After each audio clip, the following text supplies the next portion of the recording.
Hello student, आज हम हमारी poem night of the scorpion सीखने जा रहे हैं। इस पोयम के पोएट निस्सिम इज़कियल है। उन्होंने यहाँ पर इस पोयम में हमें एक नाइट, जिस नाइट में उनकी मदर को एक स्कॉर्पियन ने काटा था, तो वो नाइट उनके लिए कैसी थी, क्या क्या उस नाइट में हुआ था, ये बातें इस पोयम में उन्होंने बताई है। I remember the night my mother was stung by a scorpion. 10 hours of steady rain had driven him to crawl beneath a sack of rice. Free verse poem है, इसमें राइमिंग वर्ड्स वगैरह कुछ नहीं दिखाई दे रहे हैं। तो पोएट फर्स्ट स्टांजा में यहाँ पर कहते हैं, I remember the night my mother was stung by a scorpion. Poet को उस रात की याद आती है जिस रात उनकी मदर को एक स्कॉर्पियन ने काटा था। स्टंग मीन्स काटना, डंक लगाना। 10 hours of steady rain had driven him to crawl beneath a sack of rice. 10 hours of steady rain, steady means continuously। तो 10 घंटे से क्या हो रहा था, कंटिन्यूसली बारिश शुरू थी, और उस बारिश से बचने के लिए ये जो स्कॉर्पियन है, उस स्कॉर्पियन ने क्या किया था, पोएट के घर में उसने सहारा लिया था। तो 10 आवर्स की स्टेडी ऐसी कंटिन्यूस ऐसी बारिश की वजह से ये जो स्कॉर्पियन है पोएट के घर में आया, और एक राइस की जो सैक है उसके नीचे वो क्रॉल करना मीन्स रेंगना, रेंगते हुए वो पोएट के घर में आया और एक सैक, राइस की सैक के नीचे वो छुप कर बैठ गया। Parting with his poison flesh of diabolic tail in the dark room he risk the rain again. फिर उसने क्या किया, फिर वो पोएट की मदर को उसने काटा, उनको स्टंग किया। Parting with his poison flesh diabolic tail, उसकी जो टेल है, जो कहा जाता है कि उसका जो पॉइजन होता है उसकी टेल में होता है, वो डंक मारता है टेल से। तो यहाँ पर पोएट आगे कहते हैं कि उसकी जो पॉइजनस ऐसी टेल थी, डायबोलिक मीन्स यहाँ पर जिसे डेविल क्वालिटी कहा जाता है कि डेविल के जैसा है वगैरह ऐसे। तो यहाँ पर पोएट ने उससे कहा कि ये जो डेविल के जैसी उसकी जो टंग थी, उसका जो फ्लैश था, तो ये क्या, उसकी डायबोलिक ऐसी टेल मीन्स डेविल की क्वालिटी वाली या शैतान की दुम जिसे कहा जाता है, ऐसी उसकी जो टेल है उसमें से पॉइजन उसने क्या किया, उसने पॉइजन क्या किया, मेरी मदर की बॉडी में डाला, मीन्स मेरी मदर को उसने स्टंग किया, उनको यहाँ पर डंक मार दिया। और एक डार्क ऐसी रूम में, यानी अंधेरा था बारिश की वजह से, तो अंधेरे में क्या हो गया, ही रिस्क द रेन अगेन, फिर से डंक मारने के बाद में मीन्स मदर को वहाँ पर काटने के बाद में फिर से ये जो स्कॉर्पियन है रिस्क लेकर फिर से बारिश में चला गया। The peasants came like swamps of flies and burst the name of God 100 times to paralyze the evil one। फिर जैसे ही ये बात पड़ोसी वगैरह है या गांव में वगैरह जो लोग रहते हैं, उनको जैसे ही ये बात पता चली कि ये पोएट की मदर को यहाँ पर क्या किया है, बिच्छू ने काट लिया है, तो वैसे ही उन्होंने क्या किया, पीजेंट्स मीन्स फार्मर है या फिर जो खेतों में वगैरह काम करने वाले मजदूर वगैरह होते हैं, मजदूर होते हैं, तो ये सभी को जब ये बात पता चली, तो जैसे फ्लाइज यानी मक्खियाँ जैसे बहुत सारी झुंड में वगैरह आती है, तो उस तरीके से जो पीजेंट्स है, ये जैसे फ्लाइज का स्वैम्स होता है, झुंड होता है, उस तरीके से ये पीजेंट्स उनके घर पे आने लगे, यानी बहुत सारे लोग उनके घर पे आ गए। एंड बर्स the name of a God 100 times to paralyse the evil one. और फिर इन्होंने क्या किया कि बहुत सारे लोग जो होते हैं, जैसे बिच्छू वगैरह मीन्स स्कॉर्पियन ने वगैरह काटा, तो कुछ मंत्र वगैरह बोल के उसका जो तकलीफ़ होती है, जिस पर्सन को उसने काटा है उसकी तकलीफ़ को कम करने की कोशिश करते हैं। तो यहाँ पर वो क्या करने लगे, सभी गॉड का नाम लेने लगे, कम से कम 100 times वो गॉड का नाम वहाँ पर ले रहे थे। और ये सब बातें वो क्यों कर रहे थे, to paralyse the evil one means ये जो स्कॉर्पियन है उसे पैरालाइज करने के लिए, उसके पॉइजन का जो दर्द है या उसका जो पॉइजन है वो कम करने के लिए यहाँ पर ये सभी लोग एक साथ क्या कर रहे थे, गॉड का नाम ले रहे थे। With candles and with lanterns throwing giant scorpion shadows on the mud baked walls, they searched for him।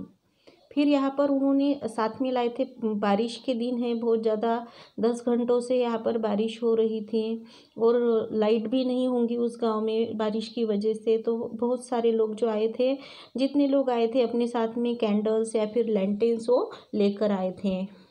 Throwing giant scorpion shadows. अब देखिए कि अंधेरा जब होता है तो लैंटेन या कैंडल्स वगैरह जब लगाते हैं तो अंधेरे में हमारी जो शेडो है हम देखते हैं कि क्या होती है, बहुत ज़्यादा बड़ी दिखाई देती है। तो वैसे यहाँ पर इस एनिमल्स ह्यूमन बीइंग्स के शेडो को यहाँ पर स्कॉर्पियन के शेडो से कंपेयर किया है पोएट ने। और वो कहते हैं कि जायंट स्कॉर्पियन यानी बहुत बड़ा ऐसा स्कॉर्पियन जैसे है उसका शेडो वहाँ पर उन्हें दिखाई दे रहा था। On the mud baked walls they search for him. और गांव में के जो हाउसेस है वो मड से बुने हुए, मिट्टी से वगैरह बने हुए होते हैं। तो ऐसे मिट्टी से बनी हुई जो वॉल थी पोएट के घर की, तो उस वॉल के ऊपर ये जायंट ऐसे स्कॉर्पियन के शैडोज जैसे उन्हें दिखाई दे रहे होंगे और वो यहाँ पर स्कॉर्पियन को सर्च कर रहे थे, उसे ढूंढ रहे थे कि वो कहाँ पर गया। He was not found. लेकिन ये जो स्कॉर्पियन है वो कहीं पर अंधेरे में चला गया था और वो दिखाई नहीं दिया। दे क्लिक्ड देयर टंग्स। फिर अगर कोई काम नहीं होता तो हम जैसे अपनी टंग को चबाते हैं जोर से दांतों के नीचे, ऐसे वो अपनी टंग्स को चबा रहे थे। With every moment that the scorpion made his poison moved in mother's blood they said. फिर अब ये जो लोग हैं वो कह रहे थे कि जैसे ये स्कॉर्पियन ने जिस पर्सन को वो काटता है, तो किसी पर्सन को काटने के बाद में जैसे जितनी दूर वो चल जाता है या फिर जितना भी वो चलता है, तो क्या होता है कि जितना वो चलेगा उतना वो पॉइजन उस पर्सन की बॉडी में और ऊपर ऊपर जाता है, मीन्स पूरी बॉडी में फैलने लगता है। तो वैसे यहाँ पर वो लोग कहने लगे कि ये स्कॉर्पियन जितनी मूवमेंट करेगा या जितना चलेगा उतना पॉइजन यहाँ मेरी मदर की बॉडी में फैलने लगेगा। May he sit still, they said. May the sins of your previous birth be burned away tonight, they said. अब कुछ लोग उसमें से क्या कहने लगे, वो कहने लगे कि may he sit still, कहीं पे जाकर हम यहाँ पर प्रे करते हैं, गॉड को रिक्वेस्ट कर रहे हैं कि कहीं पर जाके वो एक जगह पर बैठ जाए, मीन्स जैसे चलेगा वैसे पॉइजन यहाँ पर बढ़ता जाएगा बॉडी में। तो वो कह रहे थे कि हम प्रे कर रहे हैं, यहाँ पर वो प्रे कर रहे थे कि जैसे वो जो स्कॉर्पियन है वो एक जगह पर बैठ जाए, ज़्यादा ना चले, ज़्यादा मूवमेंट ना करे। May the sins of your previous birth be burn away tonight, they said. वो मदर को बोल रहे थे कि तुम्हारे पहले के जन्मों के कुछ यहाँ पर सिंस होंगे, सिंस मीन्स पाप या कुछ बुरे कर्म होंगे, तो ये सभी आज क्या हो जाएंगे। ये जो स्कॉर्पियन ने तुम्हें दर्द दिया है, तो इस दर्द में वो सारे तुम्हारे पहले जन्मों के जो सीन है, पाप वगैरह है या बुरे कर्म वगैरह हैं, वो सभी जल जाएंगे।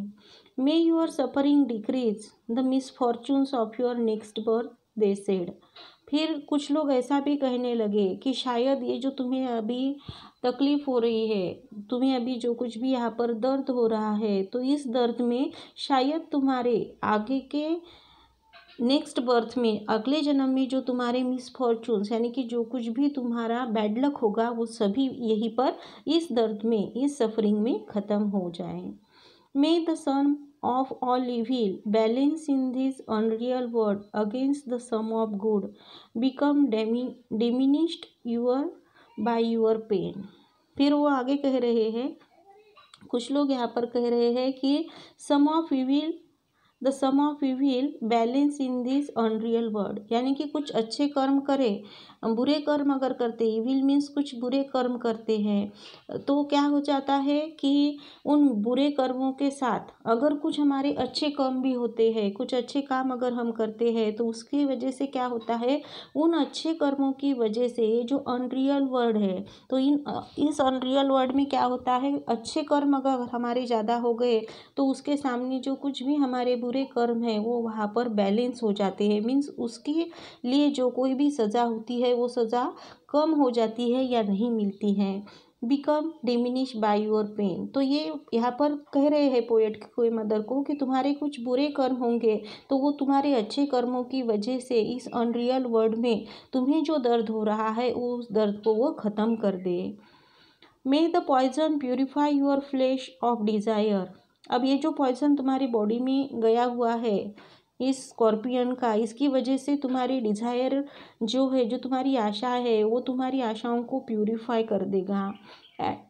And your spirit of ambition they said, उसके साथ साथ तुम्हारा स्पिरिट जो है एम्बिशन का, जो आशाएं वगैरह है, उनको भी वो यहाँ पर प्यूरिफाई कर देगा।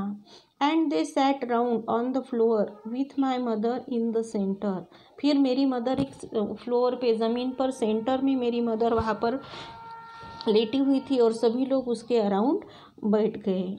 The peace of understanding on each face, और सभी के चेहरे पे जैसे कुछ ना कुछ उनको यहाँ पर समझ में आ रहा है, बहुत जैसे किसी को कुछ नॉलेज है इसके बारे में, ऐसा उनके चेहरे पर दिखाई दे रहा था। We will see the next part in our next period. Thank you.